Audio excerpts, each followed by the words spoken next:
Good morning, everyone. Welcome, welcome, welcome. This is Tuesday Talk, and I'm Brenda, your host for the Tuesday Talk.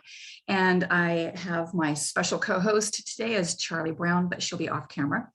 And we have a great time for you today.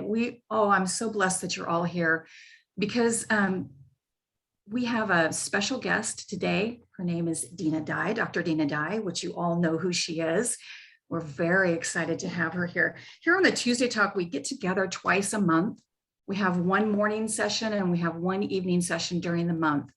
And we get to come on and we talk about current things that are happening. We'll have guests and we interview them and talk to them. And we are blessed by the people that come on, like today with Dr. Dye. So blessed that she's coming on to talk to us today. And I just want to encourage you that we're here twice a month. The first Tuesday of the month, we are on in the morning, and the third Tuesday of the month, we're on in the evening. And that way we can catch the people that are working during the day, and those maybe that are having night shifts can catch us in the morning. So we just want to bless you and welcome you all here. Dr. Dye, I just want to welcome you. Thank you so much for coming on. I'm so excited. I have butterflies in my tummy because I'm so excited about what you are going to be sharing with us today, a little sneak peek into something that's coming up. Dr. Dye is going to be doing the trilogy of her books, the creation trilogy that she has out, and she's going to be building a course. And we get to be part of the group that's going to be asking her questions and dialoguing with her as she is building out this course. You have to be signed up, ladies. It's only for the Rooted Cafe ladies. It's not something you can just pop in or pop out. You have to be signed up and be committed to the 12 weeks of the course. And so Dr. Dye, and we'll have that link for you ladies, okay? So Dr. Dye, welcome. Thank you so much for coming. I want to see your face. How are you today? Well, I'm good. I really appreciate you all for inviting me and giving me a chance to put this together. You know, one of the things sometimes as a researcher, and I'm writing these books and thinking of these concepts, and sometimes they get really big, and you forget what it's like to be at the beginning and not really knowing where you're going and understanding things. And so this is a really tremendous opportunity for me to try to remember what it was like when I didn't really know what I was talking about. So, of course, the books are done. The three I just finished, The Temple Revealed and Noah's Ark, From Chaos to Order. And the themes are pretty much the same that run through. So my goal in this is to be able to put the three books together with a course workbook so that people can do small group studies or larger, whatever they want to do in their congregations, and to help them process the material, because most of this material is very different from what people have learned growing up in the church, for example. And I'm trying to present the big picture. My thinking is if we understand a lot of the language of Genesis 1 through 11, we pretty much got the rest of the book. Now, that's not to say we understand everything, because there's things in the Bible we all understand that don't make any sense. And I don't have it all worked out by any stretch of the imagination. But this will give us the underpinnings and the foundation to at least be able to recognize concepts and themes and the big picture through the rest of Scripture. So my goal is to give you enough to take you on your journey to the rest of the book, through Revelation. I love that, because this isn't just going to help us with the book of Genesis. This is going to help us understand the entire Bible, exactly, beginning to end, because as you said, our minds are not focused on kingdom thinking, right? And that's so true. We've really lost that. And I actually think we've lost a great deal. So I find, we have in modern day Judaism, rabbinic Judaism, even in the church, we tend to be focused solely on the sort of last couple of 100 years. We've lost our historical overview. And even the rabbis don't tend to look back at the ancient Near East world at all. in making, their commentaries and whatever. And so not that I want us to live in the ancient Near East world, because I thank God I don't live back then. Right? But it It's is a little scary when fundamental. I'm reading about it. Exactly. It's fundamental for our understanding because the language they use is foreign to us. And so my goal is to say, okay, this is what they're thinking. This is how we can see it in scripture. And now we can make an application for our lives today. So we want to go through that entire process. We don't want to get stuck. Because I realize that, things in the ancient world don't make sense to us now, and they're not going to, and we don't live there. Right. But my goal has always been to help whomever understand the Bible better, and to take the concepts and the themes and make those work in your own life. And of course, your day-to-day life isn't filled with ancient Near East language and culture and context. But if it can help us understand something in the scripture a little better than what we did, I think we're going to go a long way. Because ultimately, there are things in the New Testament that are confusing, and we only approach them from our modern understanding, and so we miss things. Right. And honestly, the more research I do, the more I realize how much is in the New Testament that is just absolutely mind-blowing. And now I go back to what I've understood as the foundation in it. It's just transformed my understanding of what Yeshua has accomplished. Isn't that amazing? Can I just be real with you right now? When I first started looking at the ancient Near East things, it was quite confusing for me, Dinah. It really was. Like, I don't know how to explain it, but it was kind of like when anyone would mention things like, well, this was the God of the time, and what he did was blah, blah, blah, and the people responded with blah, blah, blah. I was like, why are you talking? You're right. That's evil stuff. Yeah. We only want to talk about God. What I didn't understand was that the way that the Bible is written to us, it is written to the people of that time, so they would have understood those types of references and comments. We don't, because it's so foreign to us. Well, it is so foreign. It's almost like Hebrew. So I know that there's a lot of people that'll probably never learn Hebrew. Let's just be real. And the older you get, the harder it is. And so you'll maybe be introduced and you'll maybe get some of the letters and you'll understand the sort of combinations. And I think the ancient Near East world is similar, because there's an awful lot about it. It's a lot of history to dive into, and most people never will. And what I would encourage, in the same way that you might approach Hebrew, like you've got a cursory understanding of it, you'll probably, unless you're crazy like me, like I'm obsessed with history, so I spend hours and hours reading it. But so at least have a cursory understanding of the ancient Near East world. I wouldn't expect anyone to dive into it in the way that I have or some of the other teachers, but at least kind of understand some basics about it. And there's some very introductory books. Just read those, and then hopefully that'll give you enough to go, okay, because there's no way on earth, who wants to learn all about all these crazy gods and all of these different cultures? And it's overwhelming. It really is. It's very complex and overwhelming. So we want this course and for you to understand it in the most basic way that we can.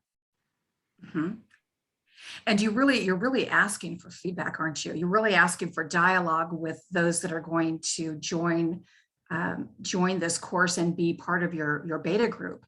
You're really asking for, okay, if you're not understanding this or you're not getting this, is that what you're asking? Or yes, I mean, that's really important to me, because I don't remember not knowing. And I don't remember, how it is to. Was there a time? What on earth is she talking about? Weren't you just born this way? Yeah, right. I mean, I've had people, I've introduced some concepts and teaching maybe, a number of years ago, and, the puzzled looks on the faces, and then they'll come back a few years later and I go, I didn't understand a thing you were saying, but now I get it. So I don't remember how I didn't get it. So I need to, the feedback will help tremendously, because in approaching a workbook, I want, it's not for you just to Right. go through the workbook and fill in the blanks and answer the questions and you're done, you put it on the shelf, end of story. It's for you to be able Right. to be transformed. And so I really want to hear back from people. Now, it's not to say I'm going to explain everything exactly, so that you understand everything, but it'll see where, for me, where the holes are. Where are the concepts Right. that people are really having trouble understanding? And then, so how can I point them to maybe an author, book scholar, whatever, that's going to help them understand it a little better?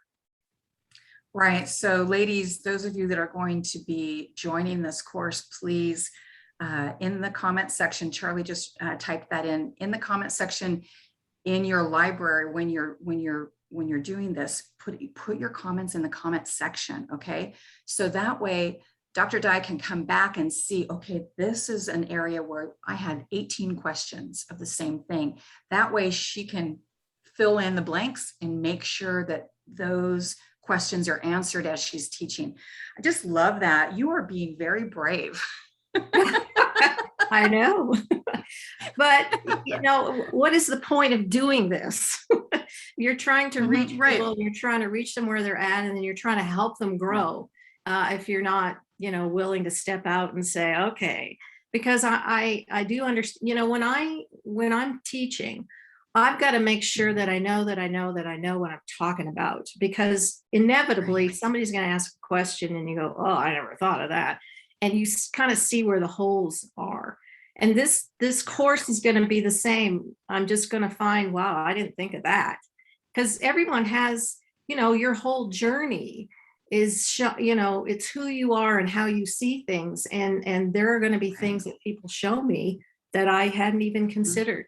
And again, if a multiple of approach, or not approaches, but a multiple, what's the word I want? I can't even think of it. It will help me take this entity and see all kinds of, like a diamond, to see all kinds of sides and angles of it, and try to present it in a way so that no matter what the group is, and no matter how many are in the group, that hopefully we can at least answer the questions of those, the major number of those that are in the group. Obviously, we're not going to be able to reach everyone, but it's really, I just feel it's really going to help me really, and to do a bang up job here, because it's going to take a lot of weeks. We're going to go through this step by step, but to me, it's just worth it, because this, I feel, is just absolutely profound and life-changing. Yes, it is. I have your first book and the other two on order. Okay. We have been getting notifications from ladies during the conference that Charlie and I were just at, the Journey conference. There was Dr. Deb had a table set up with your books, and the ladies were just saying, I got my books. It's great. Well, the nice thing too is you don't have to read them in order. You can, and I kind of I didn't know that. The themes keep repeating, because you end up in the same place. You keep coming back to the same thing. Really, you keep coming back to Genesis 1. So the themes repeat. And I probably wrote everything in reverse order. So I would say that the temple revealing creations, maybe on some level, the more difficult to approach, just because trying to write about creation is crazy. Like, no one was there. Who knows how that looked? And that was very hard to make something that seems quite abstract into something concrete. So the garden was a little easier, because most of us have gardened, and I get that. And then this one, I feel the Noah book is probably the easiest to engage, because I wrote it based on the culture and time that we're in now, because one of the threads in the book is how the rise of tyranny. So there's a brief sort of explanation of where tyranny started and how it has grown so we can understand it better today. So there's a lot. Each book does have practical application for today, and does talk some about sort of the culture that we live in. But I think in a lot of ways, that book might be the easiest of the three. At least that's what people tell me. So, I started with the hardest and worked towards the easiest. And is that the story of your life? Yes, it is. I always make things difficult for myself at the beginning, and then I figure out how to make it easier. That's that. Oh, I'm so excited. I can't wait to get my Noah book. I really can't. I think I'll probably start there. Yeah, I enjoyed it was the hardest to write, but it's probably the easiest to read. And it took me a number of, I had started out and then I just hit a brick wall.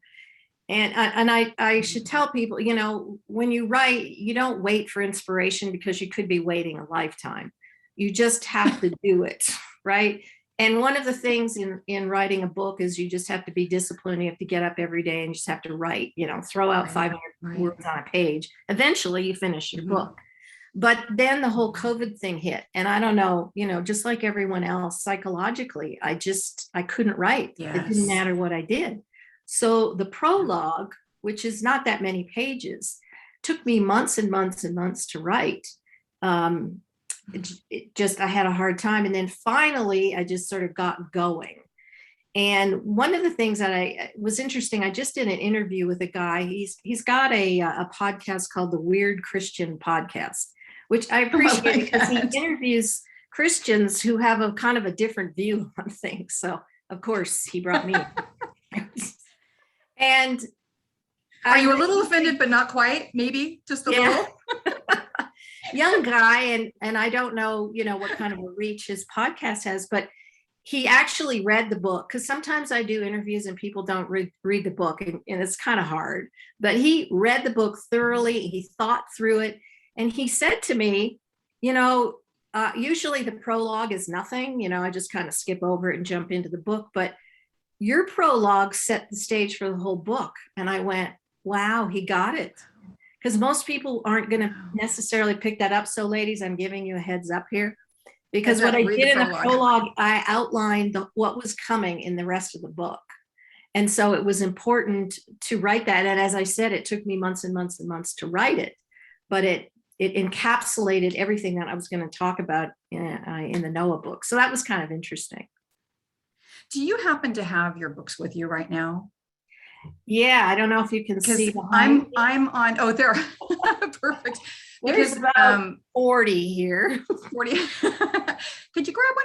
Because I'm on travel and I don't have your book with me, and I apologize. That doesn't sound like a very, well planned out interview with you. It's quite however, I'm on travel. Thank you. Would you consider reading the prologue and giving us or is that too much? Well, it's maybe a little longer. I could read an excerpt of the prologue because I think. Would you do that? Yeah, let's see. It'd take a few minutes to read. So let me find a little great tidbit in there for us. Snippet in here that might be. I might kind of skip over. Let me start just with the beginning. I'll skip through it. Sorry, but good because we have a good 25 minutes, 30 minutes left, so we're good. Okay, so I'll kind of okay. And for those of you who buy the audio book, I did read it myself. So yes, Dr. Deb was telling me, she said, it's like having my friend read me. It's like just sitting in privately, having a private reading from my friend. And so I said, oh, I've got to get the audio too. So the audio book is me reading it myself. Okay. I love that. Elohim spread his celestial robe over the cosmos to fashion a heavenly tent. The master architect remeasured the heavens, recalculated the firmament, and counted out additional galaxies. He stretched his measuring rod over the entire earth to verify its dimensions. He reset the boundary lines of his sacred space. After reinstalling bars and gates that separated the waters above from those below, Elohim once again declared his sovereignty over the cosmos.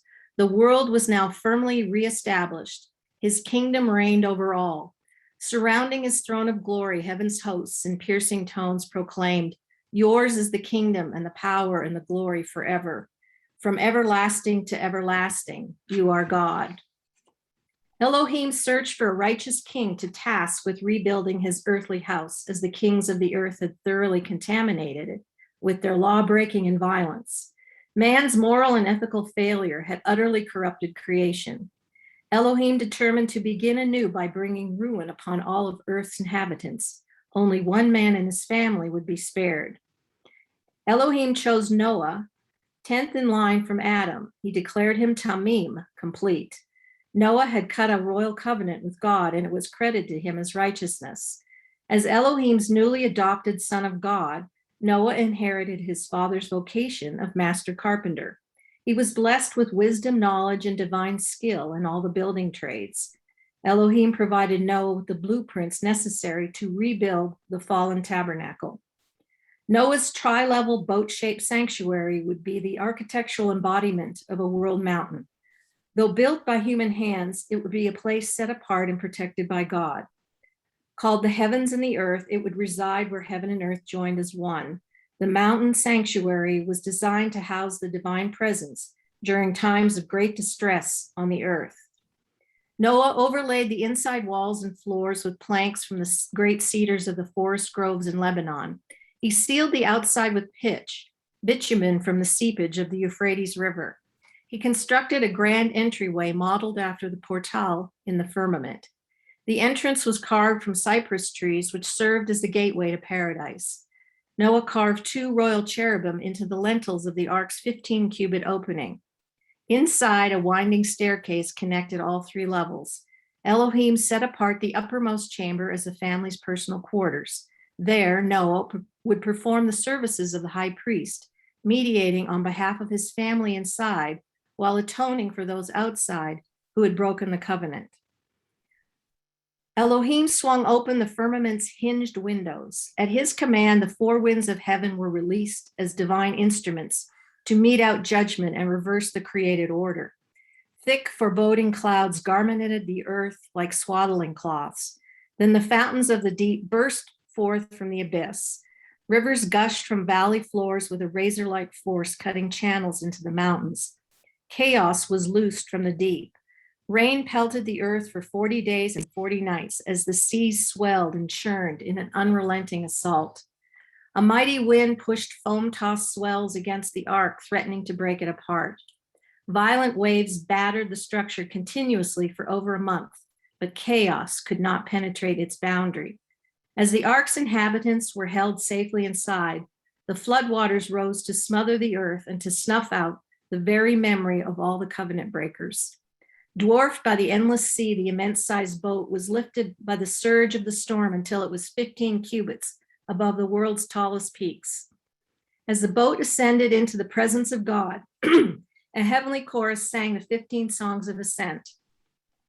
Above the raging of the storm, rich angelic tones could be heard inside the ark's upper chamber. Noah and his family slept peacefully in their inner sanctum, immersed in the radiance of the divine presence. Elohim had personally installed a Zohar, a window-like portal that allowed light to penetrate their compartment and envelop the family in God's glory.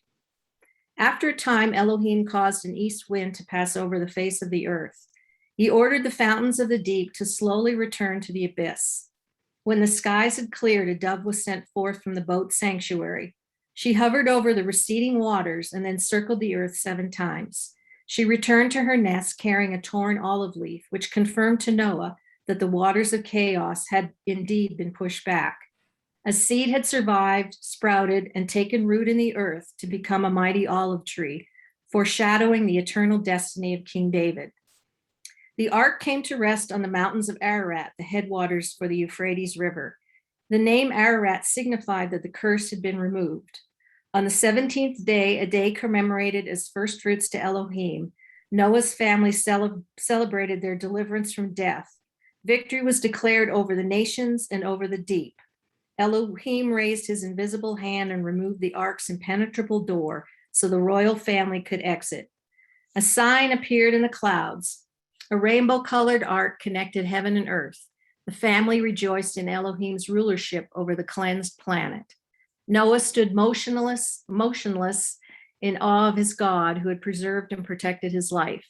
He bowed in humble gratitude before the one who had delivered his family from the wrath meted out to the world.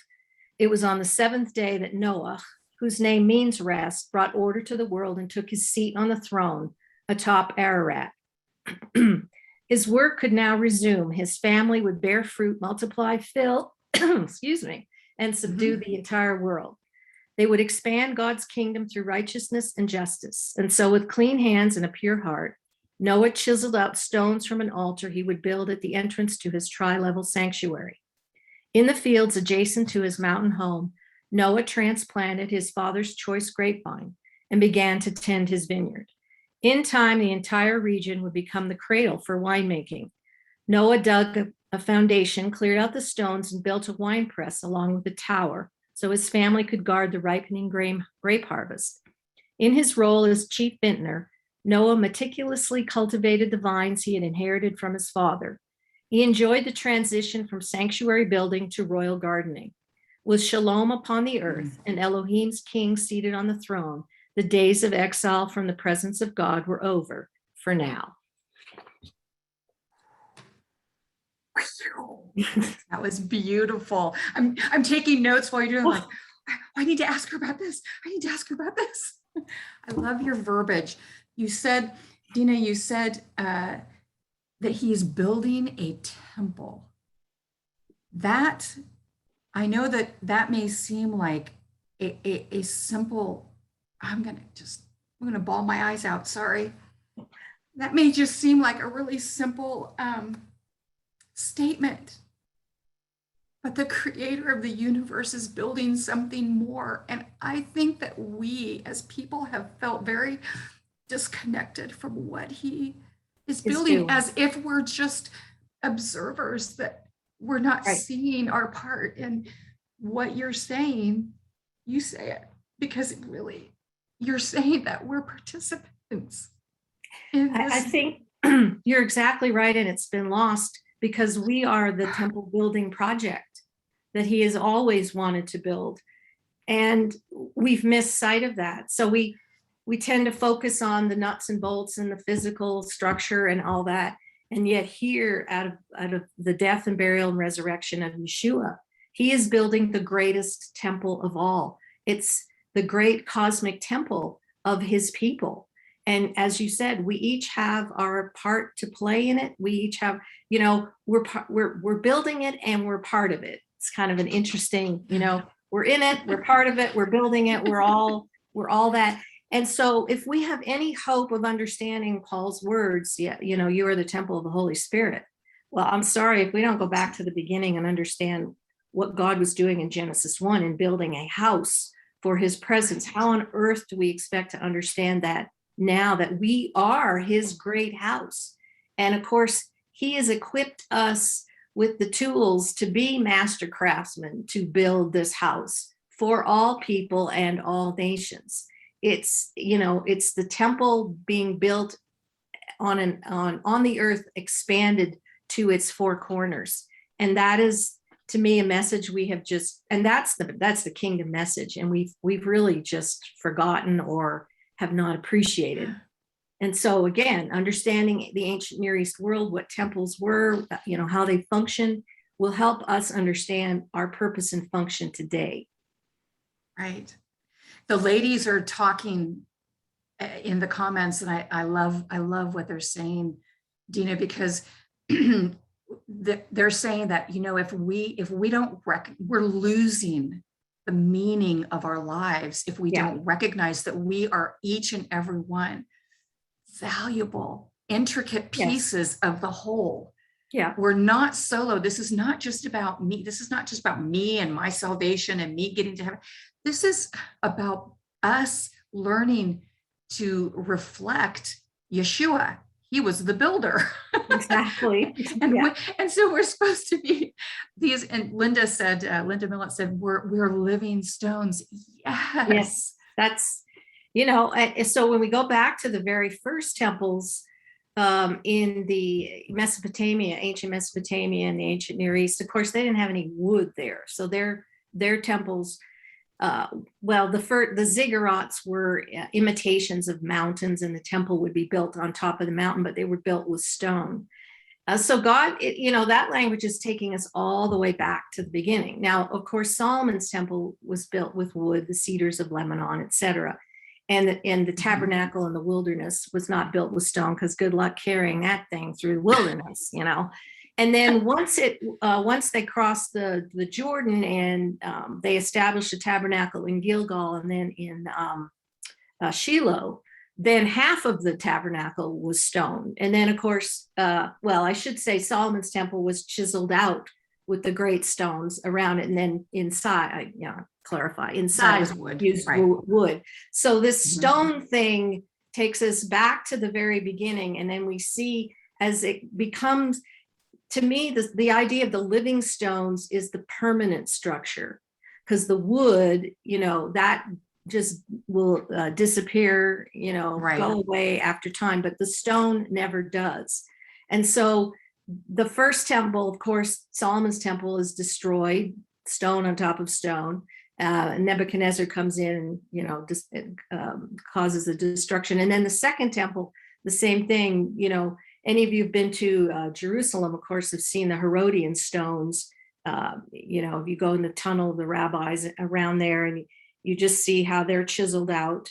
And of course, that was upended after the Romans destroyed it, the stone on top of stone. But this idea of stone, to me, represented that sort of permanence. So as we're now living stones, a permanent structure for the place of the presence of God.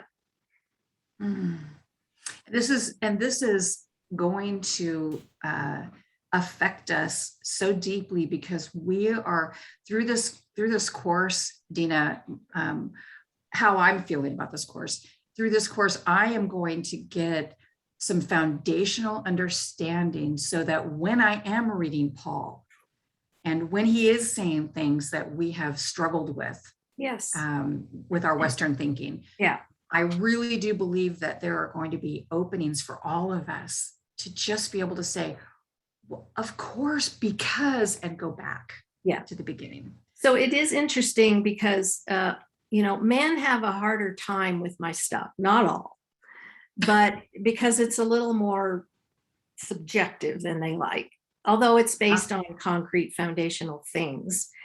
So the idea of building a house, they approach it through the nuts and bolts, here's the draft, I'm going to put this over here. But women understand it in a more intuitive way, because they are naturally mothers who build a house. Out of their womb come children. That's the essence of a house. And that's what it was meant to be in Genesis 1:1. And so it is interesting. Okay, that little comment that you just said is like, seriously, did you just toss that out? I mean, that's mind blowing, sister. And you just toss that out. Yeah, because, creation was basically the womb birthing. Yeah. You have to slow it down there. Well, we will be talking about that kind of thing in more detail, because the whole concept of a covenant, the Brit, right? Which is the very first verse of the Bible. In the beginning, I'm thinking Bereshit bara. I know. So it said, now what is it in English? In the But this idea of the unity of heaven and earth is a covenant unity. And so heaven and earth are kind of these sort of abstract terms. Earth is to us, but heaven's like, well, I guess it's that place up there. But for the ancients, what it was speaking of, it was the unity between the king and his subjects, that covenant that would be made between the father and the son, the king and the servant, whatever, and what that would produce the sons of God. But the covenant in real sense always had a very feminine, maternal aspect to it, because the point of two coming together is to produce life. So the covenant in the beginning, what we call the creation covenant, which I think will be our third session, if I'm not mistaken, third. Yeah, we'll be going into this in more detail, is the idea of fruit producing and life producing, which only women can do.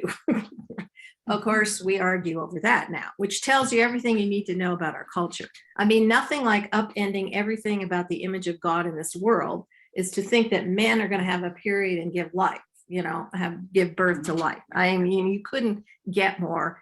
But that is upending the very nature of what a covenant was meant to be. And so we'll talk about, so for example, in Galatians, when we have these two covenants on Sinai and Jerusalem, and these two women, and like, what on earth is this even talking about? So in order to even understand that, we have to go back and understand the basics of what the creation covenant was. And this idea of two coming together and producing life. So the house wasn't just a physical house that God made, sort of the cosmic house. It also represented the royal dynasty, because the goal of the ancients was always to keep that dynasty going, and you could only do that through seed. And so the house was also a house for the dynasty. And then ultimately, as things evolved through time, the physical house would be built. And of course, we see the first temple and the second temple. But the point of the house was to be the place that brought forth life. Amen. And what happens, for example, we get to I mean, it is. That's like, I don't know anything else to say. End of the course. Yeah. Boom. So when we see the destruction of the second temple and how profound that is because what's happened is the house has become entirely corrupt.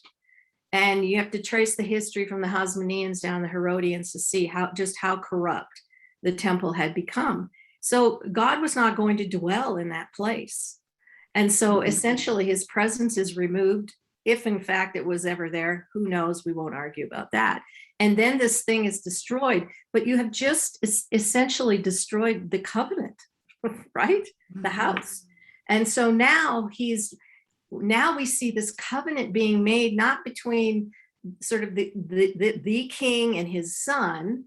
Now we see the covenant being made between his son, who will become king, and all his subjects, who are us, to build the house, the cosmic house for all men. This is like for all of humanity. Like, we just forget that there's humanity. It's like we four and no more, right? That's kind of where so my goal is to get us back to God's heart and mercy and compassion is for all humanity. And look what's happening to all of humanity, is being totally enslaved by these forces, by these tyrannical forces. And this is the nature of tyranny and kings going back to the very beginning. Nothing new here. That's right. It is. There's nothing new. This is a repeat. Yeah. Yeah. So if we know I love that history, and we understand how things were birthed and where we are, we will be equipped with what we need to go forth no matter what happens. And hopefully in this course too, that life-giving understanding of who he is and our purpose and function will help us to go through whatever is ahead, but that we have a purpose and function to build his house and to see his house extended to all mankind.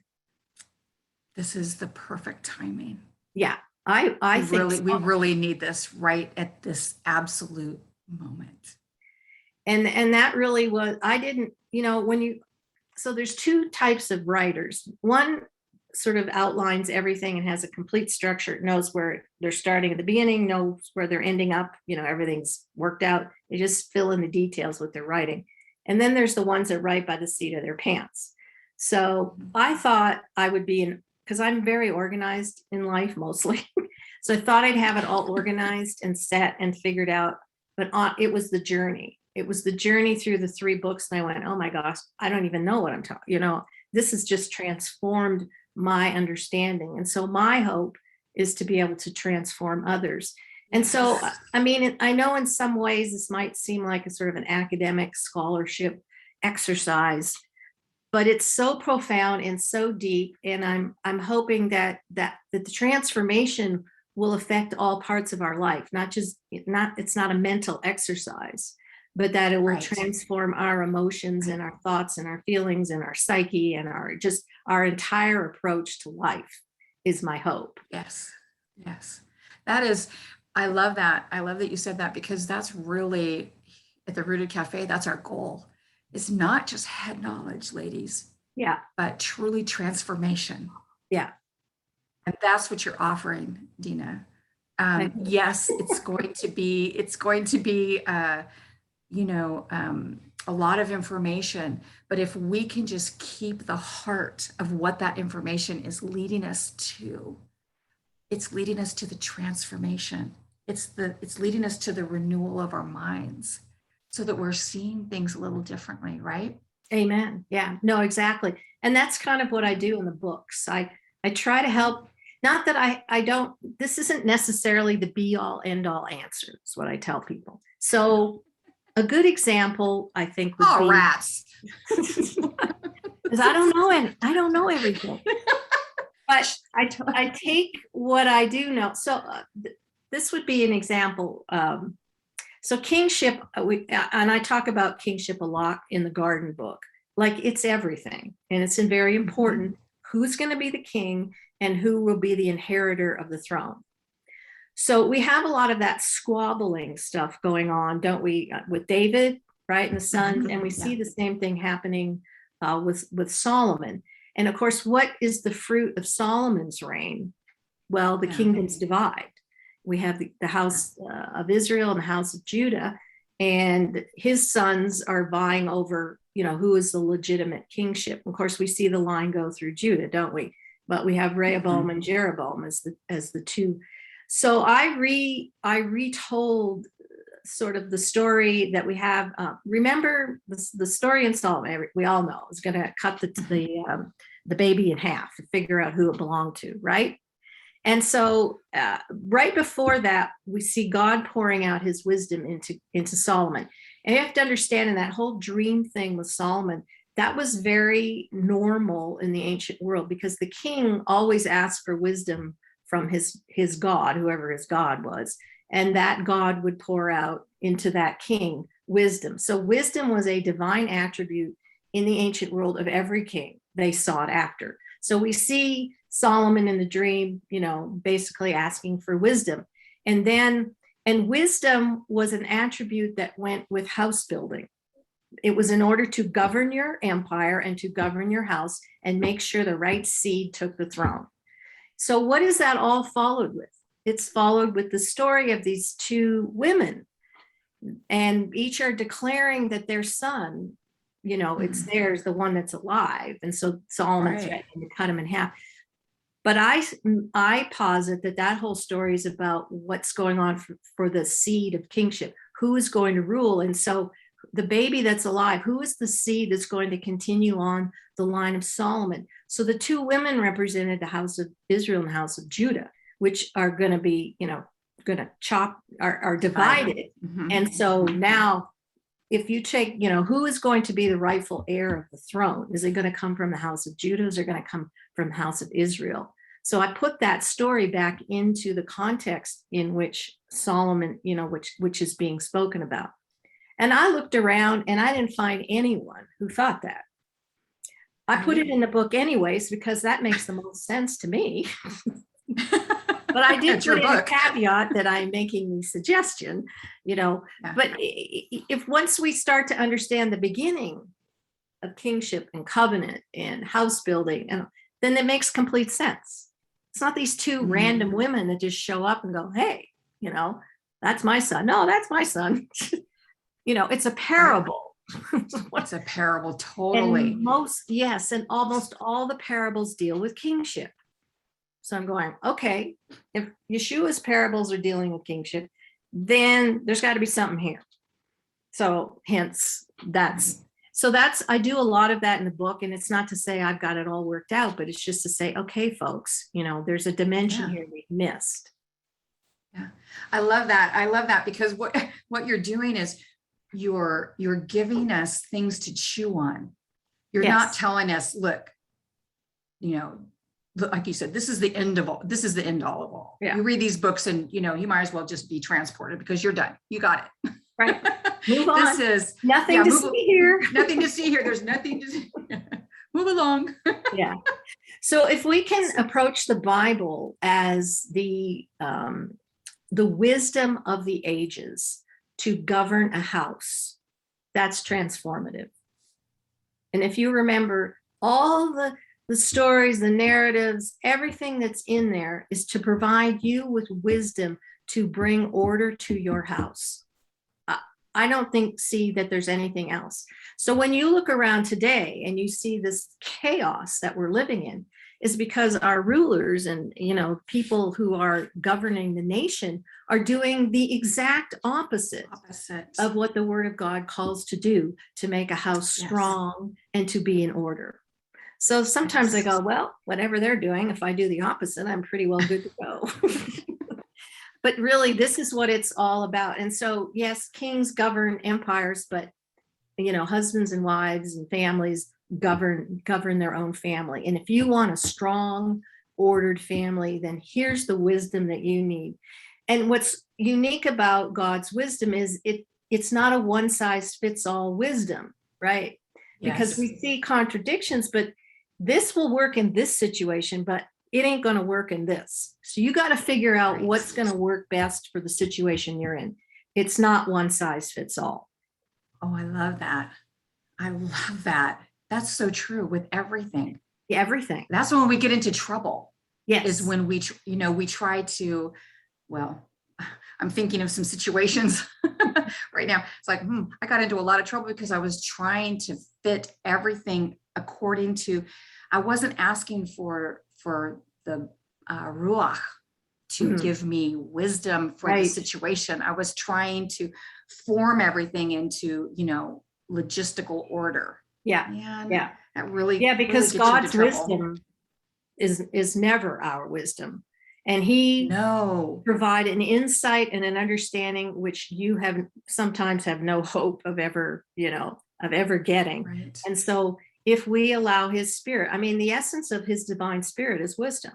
And so if we allow his spirit to move in us, then the choice we have to make, because life is nothing but one choice after another, that the choice that we make will produce fruit and not lead to death.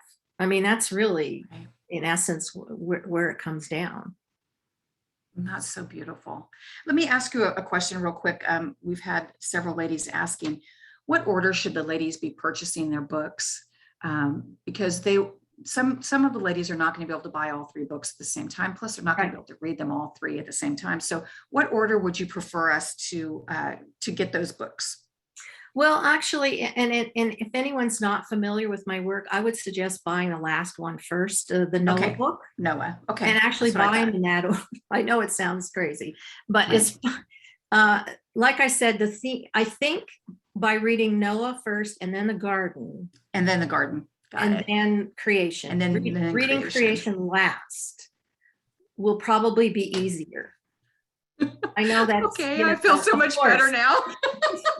Who does things like that? But that's how it worked out. So I would start with the Noah book, and in it, it's really, even if you only read that book, it'd probably be enough to get you through the course. But in time, and I would recommend obviously reading all three, but as you can, but let's at least, So for example, the creation covenant. So let me just explain how I broke down the course. I think, I don't know, I have 13 weeks or something. But the first session will just be an introduction to the big picture. Like where are we going with all this? And then we'll have 4 sessions that will be from the creation book, 4 sessions from the garden book, and 4 sessions from the Noah book. But honestly, it doesn't really matter because you end up kind of in the same place. So when I go into the creation covenant, when I talk about that, that's going to be in the creation book, more or less, because I don't really go into that in the Noah book. But when I'm going to talk about cosmic mountain, which is a very important theme in scripture, that's heavily in the Noah book, less so in the garden book, and just a little bit in the creation book. But there isn't anything in any of these weeks of what we're going to discuss that isn't somewhere in each of the books. Okay, so That if everyone starts off with the Noah book, they're not going to be missing out or not have a clue what's happening in the course, Oh, because no, you're not going at to be all. breaking it all down for us. Okay, I actually wonderful. designed the course with the idea that maybe no one read anything. Do you know what I mean? Like, because that's a Right. possibility. So it's Well, okay. yeah.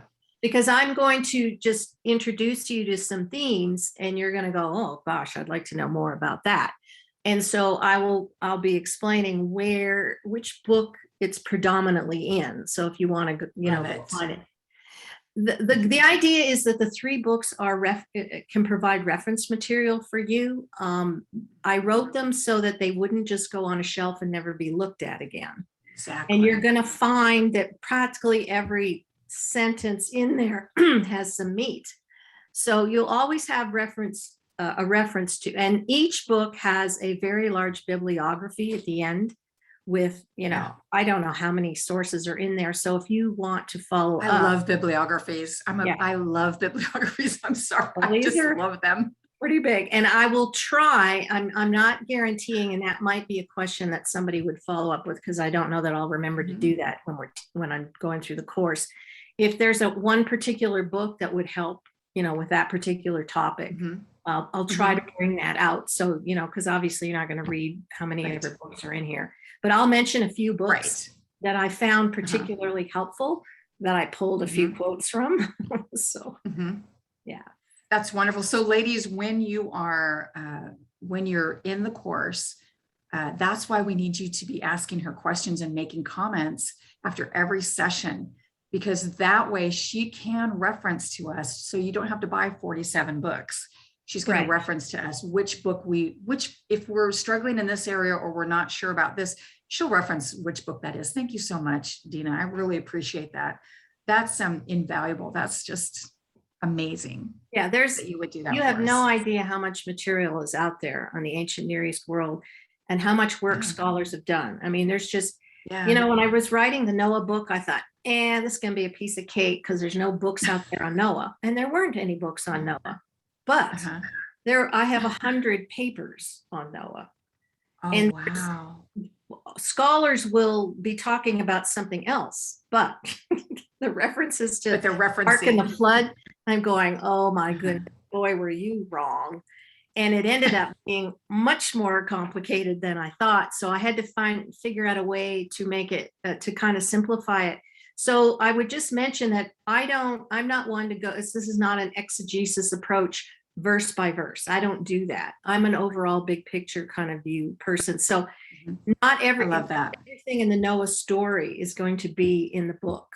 So I focused on, like, the cosmic mountain is essential that you understanding the waters of chaos, things like that.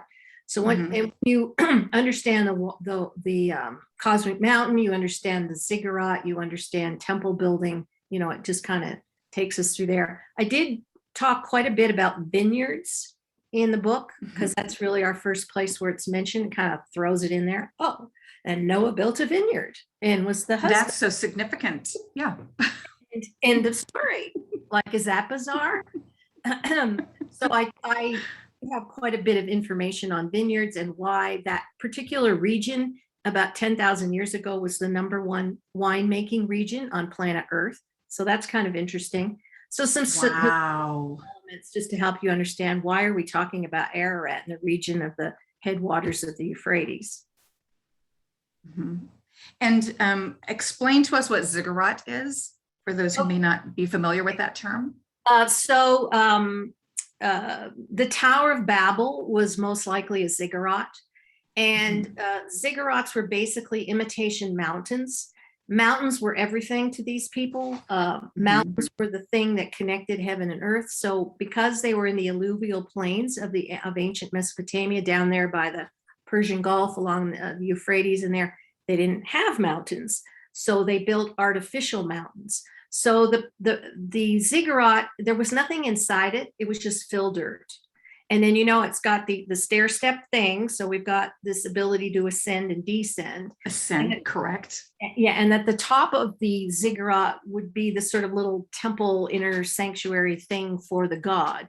So the god would ascend from wherever in the heavens, and he would come to this temple thing on top of the ziggurat where he, had his little tea and crumpets with his table and chair. That was his little room. And then the god would descend from the top of that temple area down. So the ziggurat would serve as the place where the priest would mediate between earth and heaven, mediate between the people and the god. So when we see in the Tower of Babel that, let us go down and see what these people are up to, that idea of a temple on top of a mountain, right? The ziggurat, God coming down. This is why Noah's Ark is so important, because it is the imagery here of a temple on top of a mountain. Like, that's a common image in the ancient world. So we completely miss that and go, now we're all looking on Mount Ararat in Turkey for the remains of this wooden ark. Right. So yeah. I love that. So mountains are the I'm trying to think of a term to use for that, but mountains are the approach, right? Yeah. I mean, that's how we approach. Yeah. And this is why we see Yeshua so often on top of mountains. This is temple image to the max. So we Kingdom verbiage, right? He went up on a mountain, and then it will always say, except for the transfiguration, he went up on the mountain and he sat. And we go, well, that's nice. But this is language of the temple of a king ascending, and sitting, and there's his subjects, and he's speaking to his subjects. Right. And I don't think that most of us ever saw that before, until you actually said that to me a while back. I never saw it that way. I just saw it as, Jesus walking up the mountain, sitting down, I mean, that's all I saw. I didn't see it as him actually saying, I'm your king. Yeah. Declaring, and you're my people. Yeah. And you'll notice he doesn't ever do that on the mountain of mountains, the Mount Zion, which is where the temple is. Like, the only thing he does is go up on the top of Zion and, make waves. Yeah. But other mountains, and we argue over which mountain he's on, but it doesn't matter, it's irrelevant. Yeah. He's making a statement of his sovereignty. Right. Exactly. I can't believe that our time is up, sis. I am so looking forward to this class. Ladies, thank you so much for joining us today and for having sitting here listening. Oh, Dinah, thank you so much for bringing this to us. All these ladies are so excited. You won't believe how many registrations there already are. The class is full. I'm really excited. Yes. Yeah. I can't thank you all enough for giving up your time to be able to help me with the project. Yeah, that we are more than blessed to do that. Thank you, everyone, for listening. Those of you that are listening on replay, thank you so much for joining us here on Tuesday Talk with Dr. Di, talking about the Temple Revealed and this course that's coming up is so exciting. And remember, ladies, you must be registered in order to participate in this. This is not open to everyone. Please don't be sharing any links with anyone. This is members only, and this is only when you register, you have access to this course. And we just want to bless you. Dr. Di, thank you so much for being here today. If you have a few minutes and you'd like to join us for the after party, that would be awesome. If you have a few minutes, maybe answer a few questions. I have some time. Okay, great. We won't keep you. We won't hog your time. But everyone, thank you so much for joining us here on Tuesday Talk. We just pray blessings upon you, and we look forward to seeing you on our next Tuesday Talk. Thank you so much. All right.